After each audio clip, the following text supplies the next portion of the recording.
Hi, welcome to episode 2 of the Thank You Notes podcast. I want to start with a little housekeeping. I have a Facebook page for the show. Like that and you will get the episode links when they drop.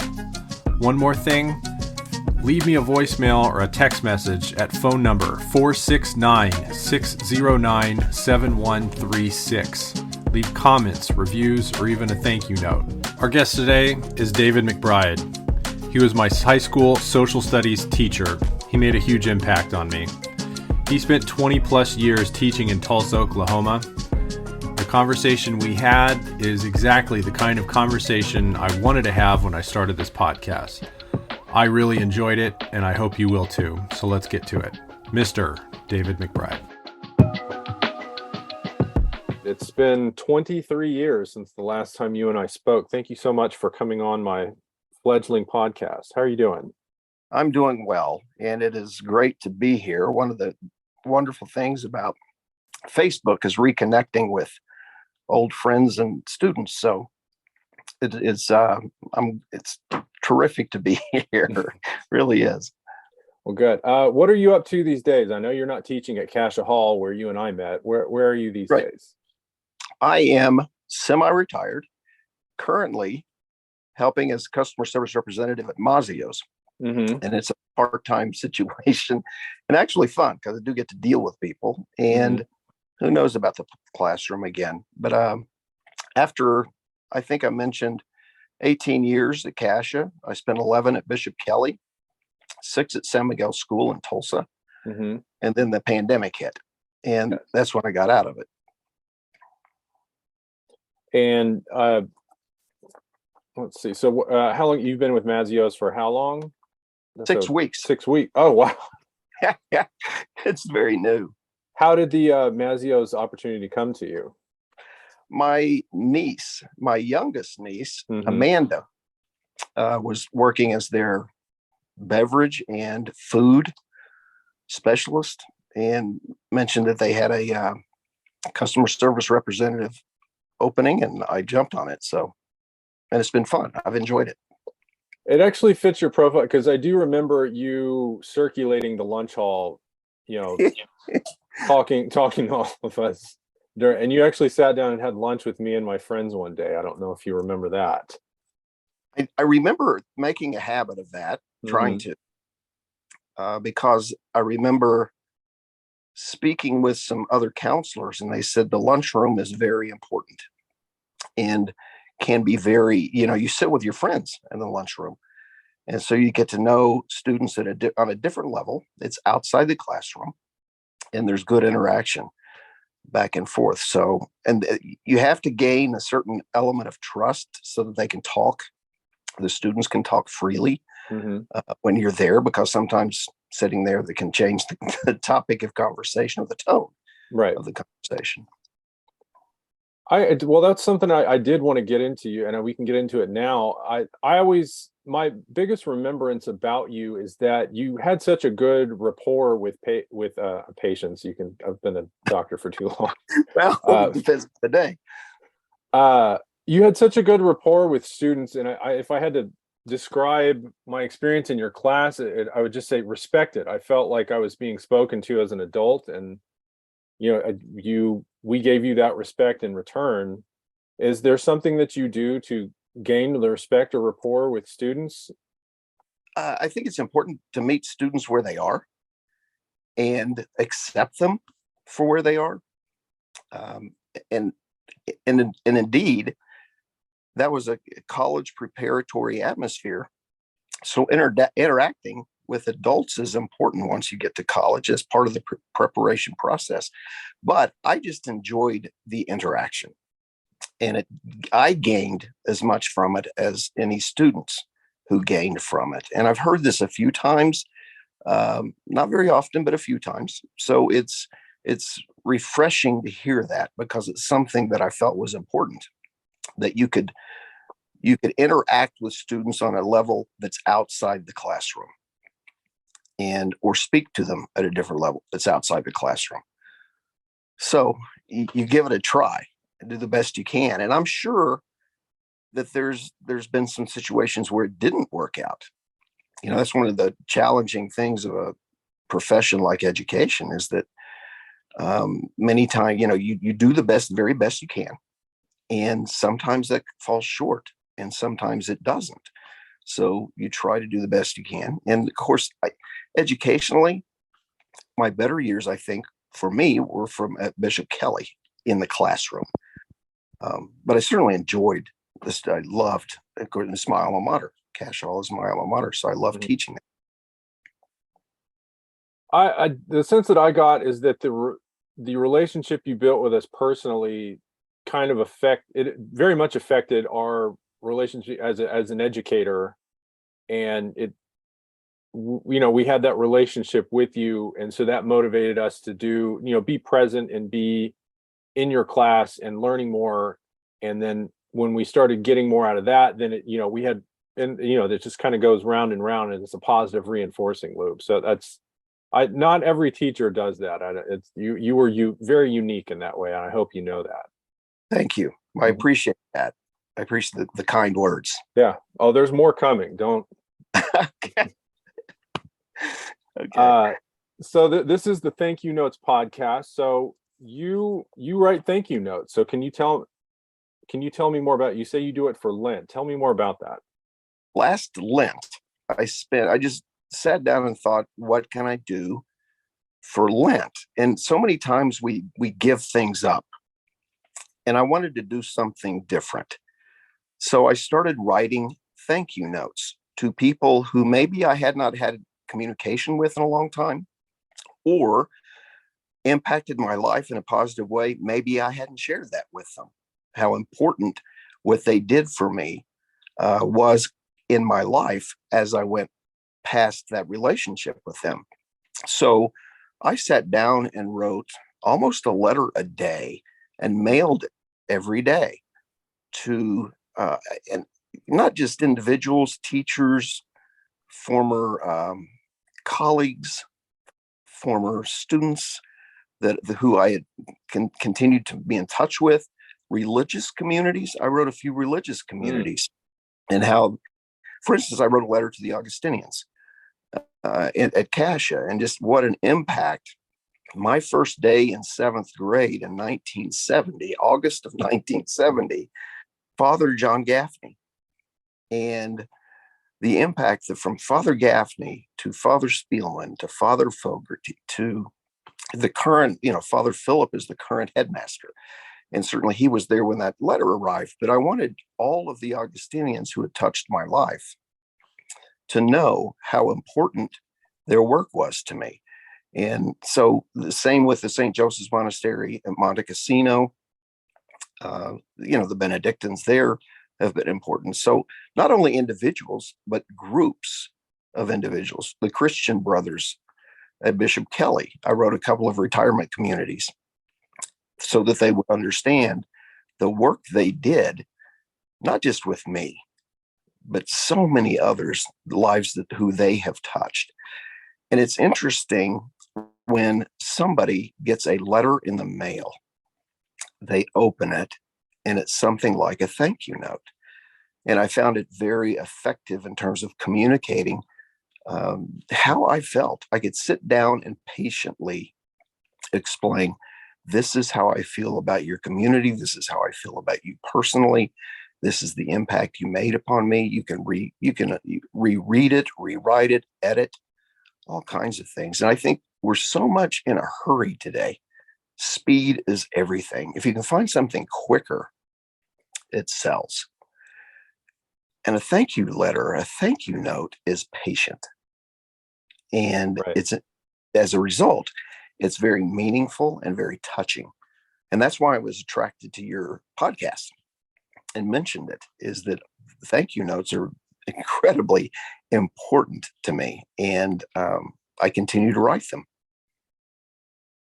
That's great. What kinds of things you don't have to get into, but so I kind of like writing them for big things and small things. My grandmother-in-law sent me $20 for my birthday, and I sent her a thank you note, and she was floored. And I like doing that, but I also, the big gifts get them too. So what kinds of things were you thanking people for, like specifically? specifically the Christian brothers at Bishop Kelly literally took me in. I lived with them for a year, thinking about being a Christian brother. So I lived with them, and what they did for my prayer life, specifics in meditation, in daily prayer, and and he could go on and on with that. But, anything that touched me specifically, because if you mention something specific, they'll remember that. And I remember when the flood in New Orleans, and we were sitting around the television set when Katrina hit, and we're watching this horror, and we go pray, and how meaningful that was for me. And it's interesting that tragedy sometimes brings that out in us. I remember thanking for the 9/11 is a seminal moment in U.S. history for so many of us. Of course. At Bishop Kelly, the irony of that is that at Bishop Kelly, school calendars are planned a year in advance. We had our first all-school mass scheduled that day. And how many people talked to me, helped me through, and we just talked through that day. That's something I put in a thank you note, and I remember them specifically. But how ironic it is that we would have unannounced our first all-school mass the day, and most of our students learned about 9/11 at mass. And it wasn't planned. It wasn't like there's a catastrophe, go to mass. It was just, it happened. So specifics, thank you for things that you've done for me. I guess with my parents, it's, gosh, I've certainly tested their patience. And their patience through the years and the decades is very important. But there's like Richard Sullivan is a colleague who trusted me with some things. And I was very specific with him that he trusted me to put me in a play called Our Town. And we did this play, and it was not only was the play meaningful, but the fact that he trusted me to play a character in this was very important to me. And sharing that with him was very specific. And I still, when I talk to him, he now lives in Minnesota, I'll mention that and I'll bring it to his attention. So I don't know if that helps you out, Eddie, but that actually does help me out. I believe I saw you in that. You played a bartender, didn't you? I did at one point. Yes. And yeah, Mr. Sullivan was one of my favorite teachers, and he was actually one of the reasons why I went into the sciences, is because I loved his class so much. But to piggyback off your point, I do being specific, I think, is maybe one of the most important parts of the thank you note. And it's what I kind of wanted to aim for in this podcast, is that you take the time to name something specifically. Like when you thank you for the, this book that, and then, or just these general vague, thank you for being so nice and everything. Like, I think it's for you to get something out of it, you need to dig and find your own feel and attach it to the specific, mitzvah that came from that. So no, I completely agree with all of that.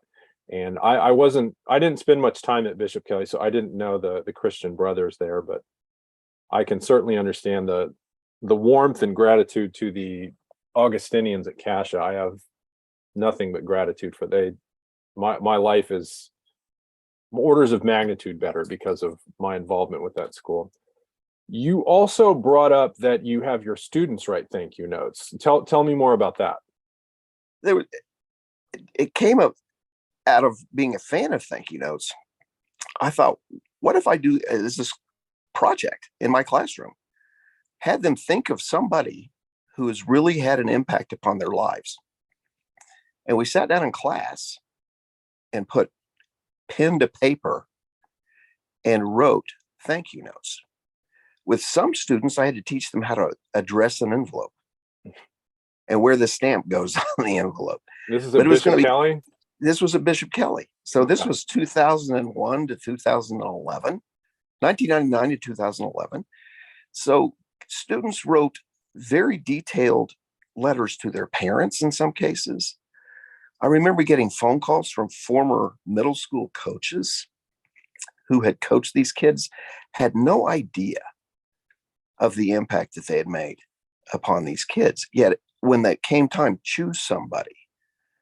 And they wrote two of them wrote a middle school coach, and how touched the recipients were and how it rekindled the relationship between the student and the person who they wrote the letter to.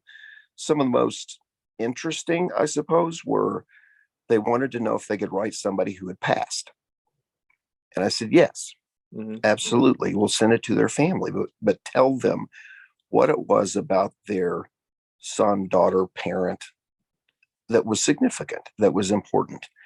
I got phone calls from them, and the phone calls tended to be tearful. I bet. They were joyful about this. And so it was a class project that I just kind of winged it and thought, why not? Why not write thank you notes and get them into the habit of thanking people who had made a difference in their lives? And they liked writing the letters. Some continued to write more letters after that. And as I mentioned, the recipients were overjoyed and many times surprised. A policy that I have with work, I'm not sure that the operating room, I'm an anesthesiologist. I don't know if you knew that. I did. Yeah. Okay. So criticism gets passed around pretty freely. So-and-so doesn't know what they're doing, so-and-so.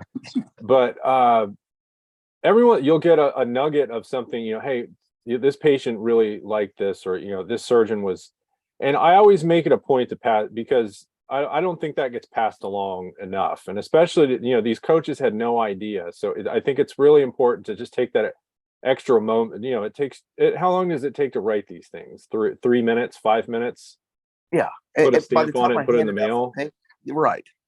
I mean, it's not that long, but it's very, and some of them wanted, tore the paper up and asked for another piece of paper to rewrite. And that's fine, because I wanted them to work slowly with it, thoughtfully with it, and therefore communicate your message as much as possible with it. So it was very meaningful. One of the positive things I did, and I agree with you, that we tend to focus so much on what's wrong as opposed to what's right. But if you sit down and think, what's right? For instance, right now we live in a culture that's very toxic. But there's some things that are good in our culture. There are some good people out there. There's some people are doing some really good things. They don't get as much attention as I believe they should. And so much of the focus is on the negativity. So I think one of the things, as I've matured, focusing on what's right is more important, if not, it's very, very significant to put focus on what's right as opposed to what's wrong. So one of maybe the greatest comedic moment of my life happened in your class, and it involves a yo mama joke. Do you know what I'm talking about? No, but I'm sure it'll rattle the brain.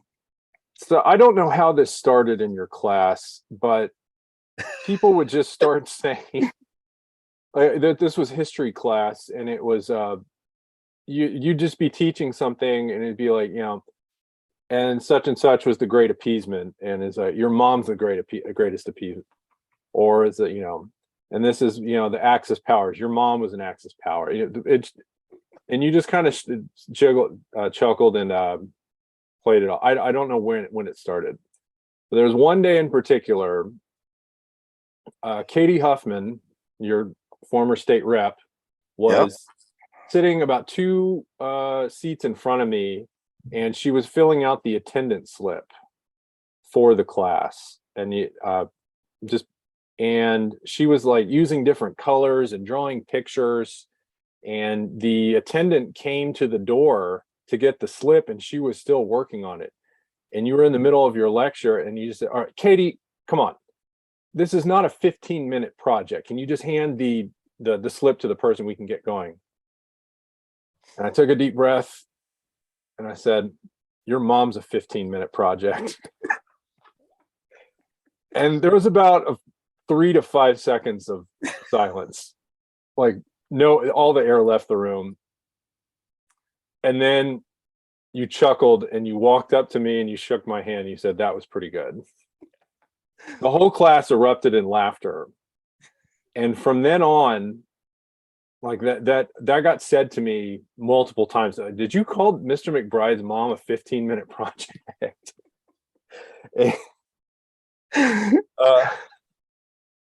You have to laugh. Yeah. I mean,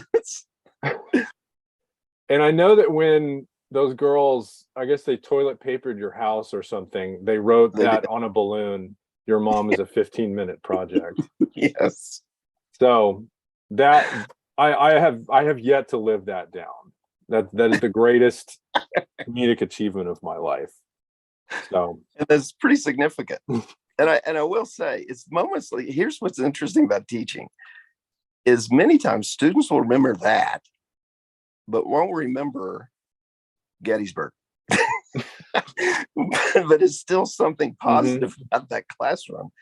That I had a student once, we were talking about D-Day and the founding of the D-Day Museum in New Orleans.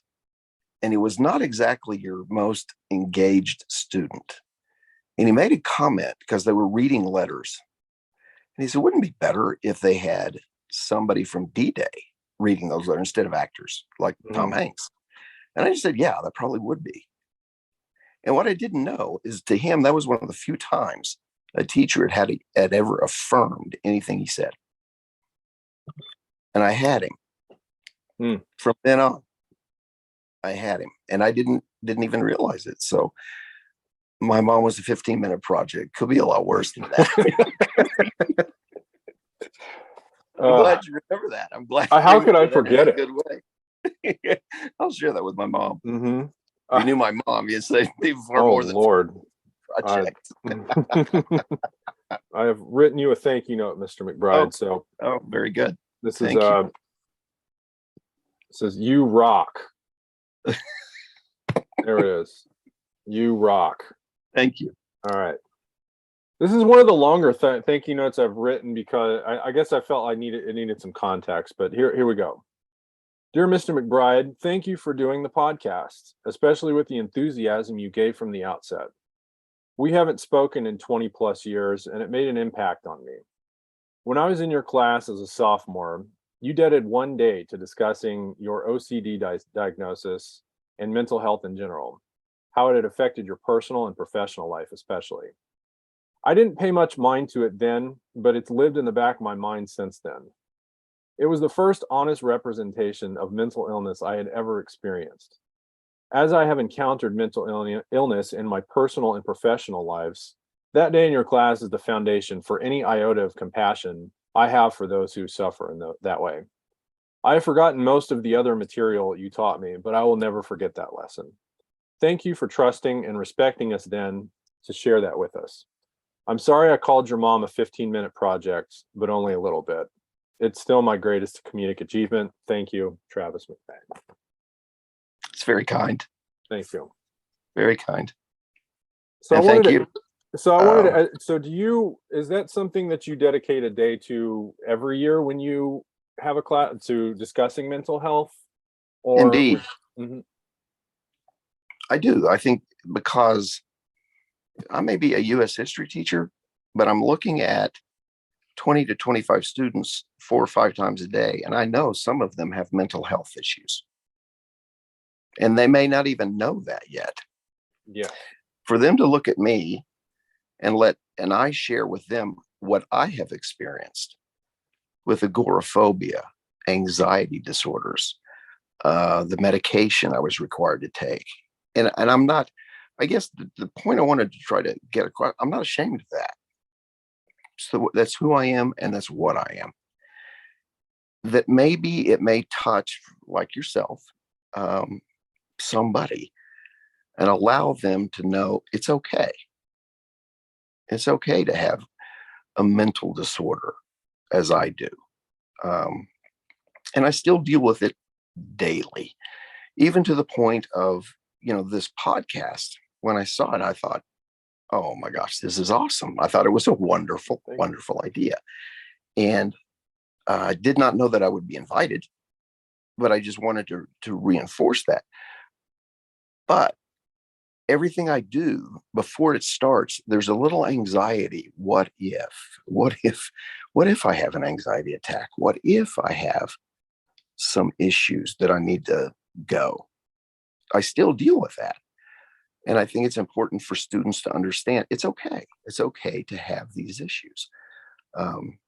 Some of my rationalization, some of the great people in the world have mental disorders. Oh yeah, that's special. And it's one of the things that makes them great. So I'm glad it touched somebody. That's good to hear. I mean, it just makes me feel good. Another thing I wanted to ask you, have you noticed the attitudes? Did you notice the attitudes of your students changing? Because I think a lot of that is more accepted than it was back in 96 or 97 when you gave that talk to me. Are people more open to it, or are they more aware of it nowadays? They tend to be.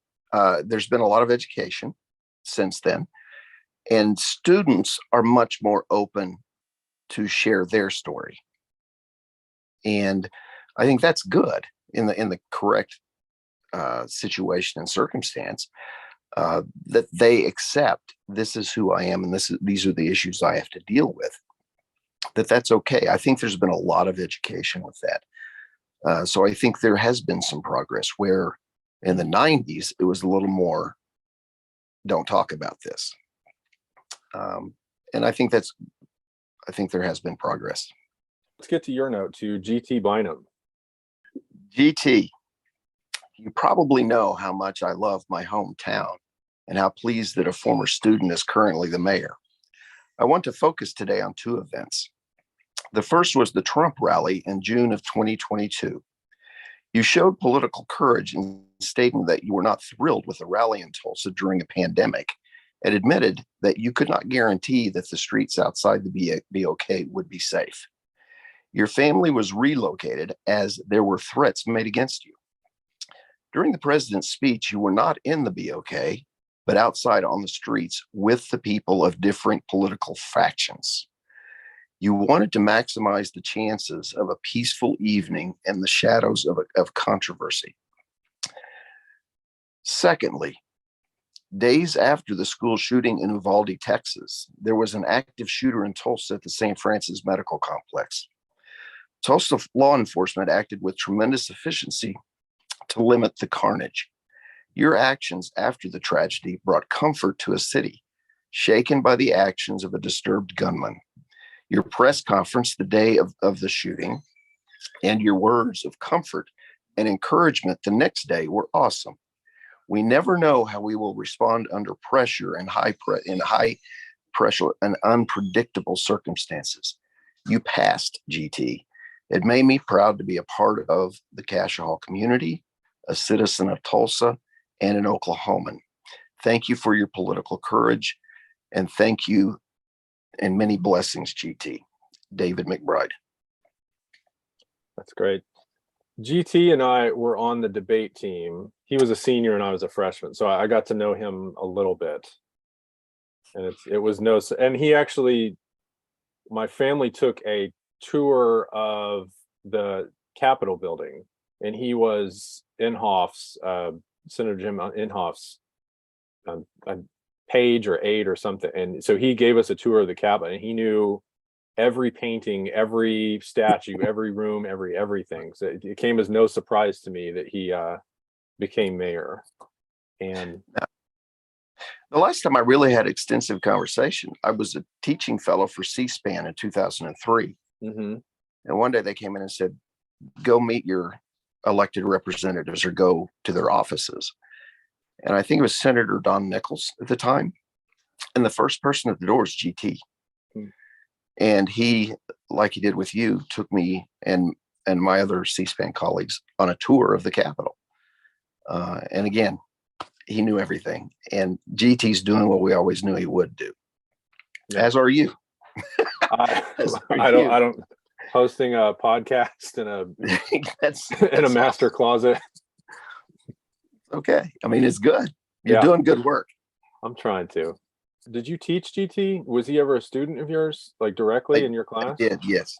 Yes. He was a student in my Mhm. class, and we talked about it briefly in that interaction in 2003. Now, he thanks Judith Rogers as the teacher who had the greatest impact upon him.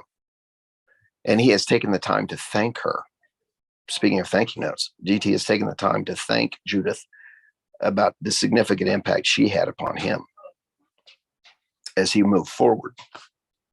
She's also on my short list. She had just as much of an impact on me.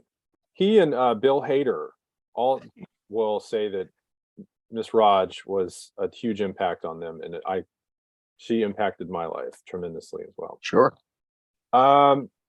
This is what I want. Likewise. You are doing the Stop Soldier Suicide. You're doing a fundraiser for that. Started today. Okay. And you're My walking your dog. Yeah, 30 miles in 30 days. Mm-hmm. What's your dog's name? Jenny. Jenny. She was named by my niece Amanda, who I mentioned earlier, and she loved Forrest Gump. So her dog had puppies, and one of them was Forrest, and the other one was Jenny, and I got Jenny. So Jenny's a German Shepherd, just over 8, and loves to walk. And so when I saw that it involved walking with your dog 30 miles for 30 days, today was the first day. We walked 1.2 miles today. Oh yeah. To get it started. And it's just a great, again, back to mental illness. I think all of us have been touched, not just by soldier suicide, but suicide in general and the darkness of depression. Yes. And I just think it's an important mental health issue to deal with. So I just said, let's do this, and signed up, and I've been pleasantly surprised at the response. So that's great. I'm gonna pick a few bucks over there when we get off. Mr. McBride, thank you very much for doing this. It was an absolute pleasure to catch up with you. Thank you very much. Pleasure's mine. Next time you're in Tulsa, give me a call. I will do that. Yeah, we'll go to Arnie's bar. Yeah, I'll meet you at Arnie's. Indeed. All right. Take care. You too. Bye. Well, I knew that was going to be good, but that was even better than I'd hoped for. Even in adulthood, I'm constantly reminded of how fortunate I am that I went to Cascia Hall in Tulsa, Oklahoma for high school. Visit StopSoldierSuicide.org to donate, or even better, walk your dog for a few miles and keep our veterans in your thoughts. I'm going to take the podcast out of Oklahoma and talk to someone from Texas next time. Please email me at thankyouNotesPod@gmail.com. Follow me on Instagram at thankyouNotesPod, and look for me on Facebook. Text or voicemail me at 469-609-7136. I would love it if someone could find or spell something memorable with the phone number so it's easier for people to remember, including me. Thank you for tuning in to Thank You Notes. I'll see you next time.